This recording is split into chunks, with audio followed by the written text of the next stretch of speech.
The text came on a Wednesday evening. We want a peaceful Thanksgiving with your sister's family. Just them. You understand. I stared at the screen until the words blurred. A dismissal disguised as diplomacy. No invitation, no seat at the table. Not this year, not ever, it seemed. I typed one word back, enjoy. They didn't deserve more than that. It wasn't the first time. My sister, the golden child, always got the spotlight.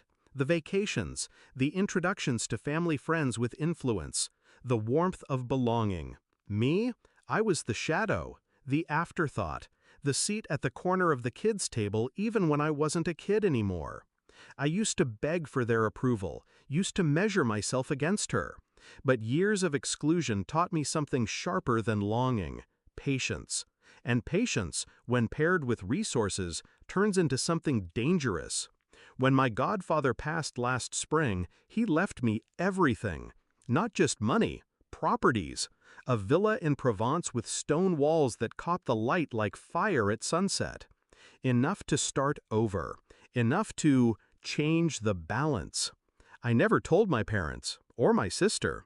I let them assume I was still the struggling one, still scraping by, still taking the bus while she drove the car Dad bought her. That illusion became my greatest weapon.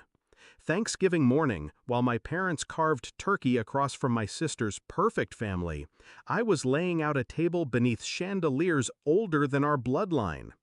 The villa buzzed with life, laughter, music, glasses clinking. Cousins, uncles, distant relatives who had always whispered about being left out of my parents' narrow circle were now basking in warmth they'd never been offered. They were mine now, my guests, my allies. I made sure the photos were everywhere.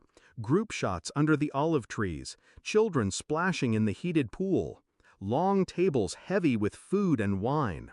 Me at the center of it all, no longer invisible. I didn't tag my parents. I didn't need to. Word spreads fast in families. The first message came that evening. My mother, "Where are you?" I ignored it. An hour later, from my father, "What is this?" Attached was a photo someone had posted, me raising a glass at the head of the table with their siblings beside me. The caption read, "Best Thanksgiving ever, courtesy of our generous host." I pictured the moment they saw it. The silence at their table. My sister's fork pausing mid-air. My father's face flushing, his hand tightening around his glass. They had spent years pruning the family tree, cutting branches they didn't like, feeding only the parts that flattered them. And now, in one night, I'd grown an entire garden without them. They called. I didn't answer. They texted. I let the notifications pile up, each one another crack in their carefully maintained facade. Finally, the message that told me everything I wanted to know. "You went behind our backs. You embarrassed us. Do you know how this makes us look? Not, you hurt us, not, we miss you. Just how this makes us look." That was the confirmation. They never wanted me. They wanted control. I didn't respond, but I did send one thing, a single photo, directly to them. It was Grandma, the only one who'd ever defended me, smiling on the villa's terrace, a shawl around her shoulders, glass of wine in her hand. She'd been too frail to be invited to their Thanksgiving. Funny how she'd made it all the way to France with me. My message with the photo was 3 words. She's with me. I know what they did next, even without seeing it. The panic, the scrambling to call relatives, to salvage their story, to reassert dominance. But it was too late. The center of gravity had shifted. Thanksgiving had revealed something no amount of their manipulation could undo. Without them, the family thrived. Without them, we laughed louder, stayed longer, felt freer. And they weren't part of it. When they finally cornered me weeks later, angry, demanding explanations, I stayed calm. "You wanted peace with my sister's family," I said. "I gave you exactly that. Peace. Without me, Without Grandma, without anyone else you decided didn't matter. My father slammed his fist on the table. You humiliated us.